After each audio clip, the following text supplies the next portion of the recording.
Wait, Say one thing, you can always talk during the hand. Can I? Then you then you Doesn't matter. disagree I'm with thinking Eifel. while I'm talking. How can you disagree with that? No, when I'm talking, I'm still thinking. It's my decision how I'm using my time. Just like let me do what I want. What if I told you that the most annoying poker pro isn't a degenerate drunk or a trash-talking rookie, but it's this guy? Imagine having to be so irritating that even top pros want him banned. Hey Dan. Good luck, most of you. I hope you get barred. I will be what? Hope you get barred. What does it mean? You've seen viral clips of players winning massive pots and all that, but there's one name that keeps popping up in complaints and memes. That's Martin Kabrhel. So today, you'll find out why nearly everyone in the high-stakes world calls him annoying, and sometimes worse. Did he really cheat at the World Series of Poker? What exactly does he do that drives players insane and viewers obsessed? Stick around, because by the end, I'll reveal one move of his that even his critics admit is genius. A quiet math student who later chose to irritate opponents, stretch out his decisions, and mix chips in suspicious ways. Why? Did success change him? Or maybe he discovered an edge and decided to use that against his opponents. We'll get to the part where he turned from a smart player to the guy everyone at the table dreaded sitting next to. But let's rewind a bit, because there's no success story without a little background exploration. If I were to describe Martin Kabrhel's childhood in one sentence, it would go something like this. Picture the setting in a small Czech town, a coffee shop where old men are busy playing chess, and a kid who would rather solve puzzles alone than play with his mates. Yep, that's who Martin was. Born and brought up in the Czech Republic, and unlike the typical poker kid stories you often hear, Martin's early life was all about math and serious study. He even went on to study mathematics at Charles University in Prague. And fun fact, if you check the university's digital thesis repository, you can even find his work there. So how did this math grad become a multi-million-dollar poker player? You're about to find out. Martin's first recorded tournament cash started in 2009, and before long, the guy was winning big events in Europe, the kind that takes a player from a local regular to someone the poker world finally starts to notice. And let me tell you, his early wins were the driving force to his growing bankroll, confidence, and even stage. But here's an interesting detail that will help you understand him better. Martin wasn't one of those poker players who started from nothing. Nah, he actually carried a career outside it all. Get this, he co-founded and led a company in analytics and finance, proving that his brain was comfortable with numbers at both the table and in the markets. And he didn't stop even after he got into the poker game. But this double life of a mathematician by day and poker player by night is what made him quite different from the many pros who lived and breathed only poker. Plus, it also gave him the financial freedom to play in the highest buy-in events. Now, let's talk about the timing of everything. When Martin's name first popped up in the major databases in 2009, it meant that he was in his early 20s when he started cashing in live events and quickly moved to six-figure scores. That's the kind of progress that gives a player the cred they need, but it also placed him in rooms full of veterans who have been in the game longer than he has. So, being successful is one thing, but navigating what comes with that success is definitely another. From what I've gathered, Martin, at 23 or 24, must have been used to the late nights from one poker lobby to another to run a few tables, and then having to step into a Croatian live tournament a few months later and cash out for the first time. And now, you can probably already see how his logic and pattern recognition from his academic side lit the spark for his lifestyle and what was to come next. So, let's see how a math thesis and a €190,000 payoff helped change Martin's lifestyle from quiet to controversial. So, after his second cash-in 2009, Martin's rise to the top became a brick-by-brick construction. By then, he was somewhere around the age of 26 or 27, which I'd say was old enough to be serious and young enough to take risks. You're thinking, where does he play? And the answer is Europe. Czech players often show up in places like Rozvadov, Prague, and other big European poker tour stops. From his first cash-in, he took off. Martin started cashing in tournaments and scoring six-figure wins that earned him a spot in those elite super high roller events. From my research, I found out that his winnings eventually hit the millions, making him one of the top Czech poker players. But here's the thing, early on, he played straight up like a calculator, up until the rooms he found himself in started to teach him what the real game is. He learned rhythm, respect, and how to read the room. And somewhere along the line, something about Martin changed. The more he played with the big names, the sharper the edge of things started to look. So, what was his style in those early days? Let's piece it together from the top.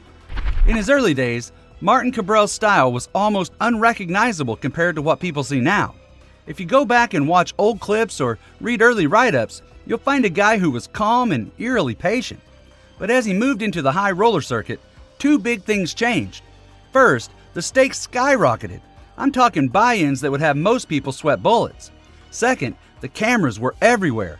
When poker moved onto live TV, every move, every pause, every smirk became part of the show. And Martin so happens to be the kind of player who knows how to turn pressure into performance. You see that there was 4 hearts on the board? I did see that. Wow. Okay, then it's even more impressive. I was thinking you were thinking of the nuts, but now it's even more impressive.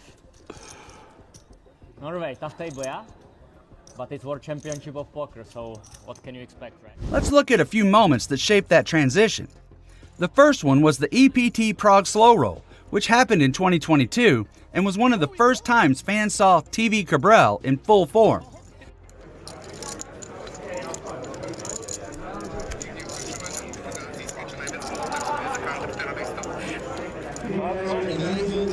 Yeah, good man. How you doing? Hey guys, what's going on here? Mister, this is not possible. So many spectators. I forgot what I had. Oh, I have it. That's a pretty hand. ABC poker. Pretty ABC. We can't run it. We are done. We are done. 7 cards. Too many cards over there. It will be better for TV. No, doesn't matter. It's okay. 20 cards over there. Now it's better for TV. I'm sorry, man. Like a James Bond. Wow. Casino Royale. He slow-rolled Ramon Collias, basically taking an eternity to reveal a winning hand just to mess with him, which people got mad. Clips of the insult flooded Reddit and Twitter, and commentators debated whether it was tactical genius or straight-up trolling. Another instance was in the Razvadov and high roller rooms, especially King's Casino in Razvadov, which literally became his playground. They were packed with pros who didn't believe in luck. Here, Martin learned to incorporate his math with mind games, so he started using speech play, small gestures, and awkward pauses to keep opponents guessing. Sometimes it worked, but other times it drove people insane. And just like that, the man who used to play like an engineer suddenly became an entertainer. He couldn't control his mouth, started having longer pauses during the game, and of course, the odd habits like mixing chip denominations or overcomplicating bets became part of his brand. Stupid, okay, man? I don't want to bust you. I have other targets on this table. I'm gonna check it blind just to make it easy for you. Oh. Normally I would go all in, but I like you, I don't go all in, I promise, okay? 2.5 million. 2.5 million. We didn't. We make it. No slip. Oh, I don't have flash mic. But even with dealers fuming and players talking, Martin didn't care because the provocation worked. Every opponent he frustrated was one step closer to making a mistake. And that's where everyone would start asking, is this next level strategy or is he just being an annoying jerk? Up next, the infamous hand at the $250,000 World Series of Poker Super High Roller. That one had the other pros publicly calling him a cheater, and to understand what went down, we first need to step inside that high-stakes world. But before we get to the wildest part of today's video, hit that like button if you think we've seen one poker player who talks a little too much at the table. It started in June 2023, and the $250,000 World Series of Poker Super High Roller Final Table was underway with the richest, most watched cash game of the series. What happened during and after the event, several well-known pros publicly accused Martin of marking cards and using questionable table behavior to gain an advantage. Andrew Roble, who happens to be a respected player with a loud social presence, tweeted that he had seen Martin mark cards in every tournament I've ever played with him. The tweet spread like wildfire. However, this only prompted other players and viewers to start digging through footage, posting clips, and debating whether the evidence demonstrated intent or was merely a result of confirmation bias. But it didn't stop there just yet. A clip from the final table captured Dan Smith, another top pro, telling Martin, in a very public moment, that he hoped Martin would be barred from World Series of Poker events. GG then. Good luck, most of you. I hope you get barred. I will be what? Hope you get barred. What does it mean? Banned. Why? Your antics are the worst anyone I've ever heard. Everyone else was great playing. Dan, Somebody must be worse. good game. That clip spread fast on social media and in poker channels, pushing this from table drama to tournament controversy. So, was there hard proof of what Smith had said? That's the question that led to a debate in the community. But the World Series of Poker responded the way big organizations do, by saying they were looking into it. Headlines and articles reported an investigation and noted that Martin publicly denied the claims and even suggested he might take legal action for defamation. In short, accusations on one side, denials and threats of lawsuits on the other, and an investigation body stuck in the middle trying to figure out whether anything illegal actually happened. But how the public later reacted was pretty tribal. On one side, you had players and fans who felt the video evidence plus first-hand accounts were convincing enough to demand bans and stronger enforcement. On the other hand, defenders, including some commentators and viewers, argued the clips were circumstantial, that live tournament footage is often not clear, and that being annoying is not the same as being a cheater. YouTube compilations, Reddit threads, and PokerGo highlight reels all stoked the fire. Some video framed Martin as a villain. Others framed him as a sensational entertainer who pushed the boundaries but didn't cross them. Now, why did this matter so much? Because card marking is one of the worst things in poker. It attacks the integrity of the game. When a player alleges another has marked cards, it threatens trust at the table and the legitimacy of results. That's why top pros publicly speaking out was so dramatic. They were accusing someone of undermining the whole competition. As for the aftermath, let's just say the World Series of Poker conducted its investigation. Martin publicly denied every accusation and even hinted at taking legal action against those who accused him of cheating.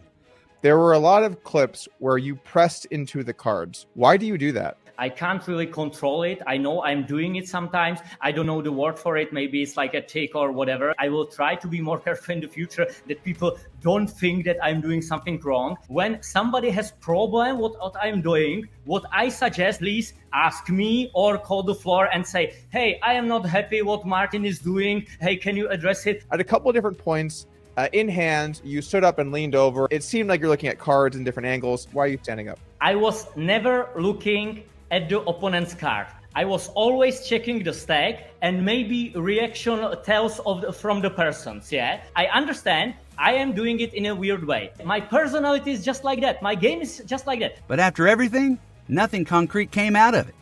Some pros refused to play at his table or publicly called him out again. Others shrugged it off and kept competing with him, saying, if the guy isn't banned, he's fair game. I didn't expect the kicker so low. Martin isn't annoying by accident. He's the type of player who mixes his technical skill with entertainment, and that blend rubs almost everyone the wrong way. Let me explain some tactics people point to, and you can decide whether you think they are annoying or just smart. First, we have a mixing of chip denominations, or what people like to call the sneaky visual trick. So here's the simplest one, and also one that people describe as petty. Instead of making a clean-looking bet, Martin would shove together chips of different colors and values so the actual amount isn't obvious at first glance. For example, he might put two $25,000 chips into a pile of $5,000 chips when betting $95,000, so visually the pile looks scattered, so other players and the dealer often have to count. It's a tiny delay, but in high-pressure games, every second and every count matters. The tactic does two things. It slows the game down and forces everyone to pay attention to the physical chips instead of focusing on strategy. On the other hand, there was the use of wrong denominations, or what I like to call muddying the numbers. This is close to the first, but slightly different. Instead of betting the announced amount exactly, he'll throw down a stack that's a different total. Example, he would announce a raise to $240,000, but bet $300,000 instead of topping up to the $240,000 cleanly. That creates confusion where even opponents have to calculate whether you meant the announced number or whether you meant the number you bet, or whether you're trying to mess with the action. It's like speaking a sentence and leaving out a word on purpose.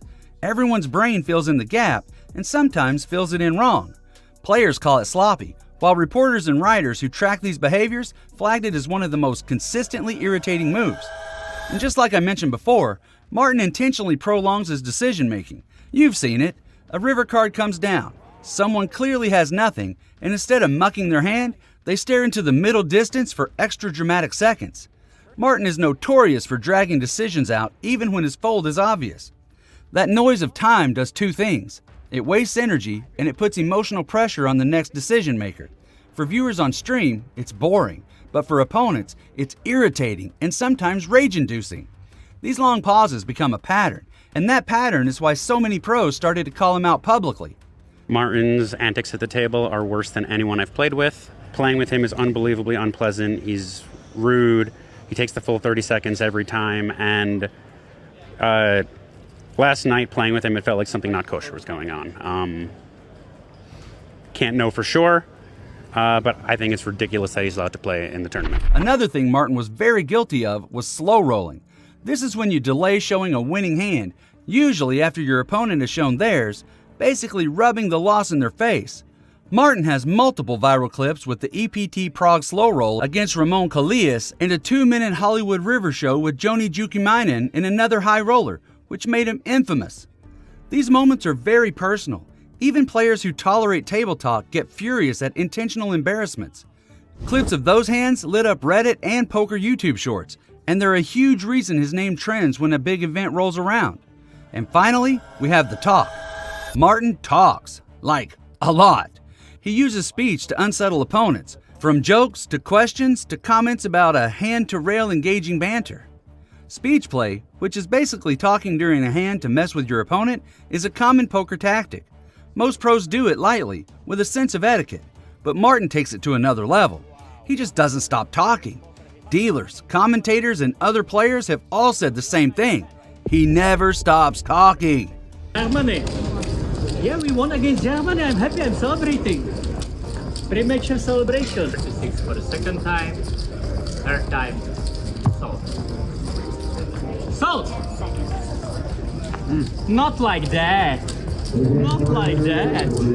Mary, can you please put 9 of diamond? No, I said 9 of diamond. Mary, come on, Mary. Why you do this to me? That constant chatter helps him control the story at the table and sometimes even catches opponents off guard. But here's the problem. There's a fine line between smart mind games and straight-up harassment, and a lot of pros thinks he crosses it. After the World Series of Poker drama, players and articles continued to repeat the same idea. Speech play is acceptable, but non-stop provocation is a whole different thing. And here's why those tactics matter. It's all psychology. Because when someone loses concentration, they make mistakes. And that's when he acts. The result? He wins some big hands, gets a lot of attention, and makes plenty of enemies. After the World Series of Poker, the poker world was split right down the middle, with some calling him a genius, others saying he's toxic. And honestly, both sides have instances to back it up. So which of these 5 moves would get on your nerves the fastest? The mixed chips, the long pauses, the slow roll, the talk, or the wrong denominations?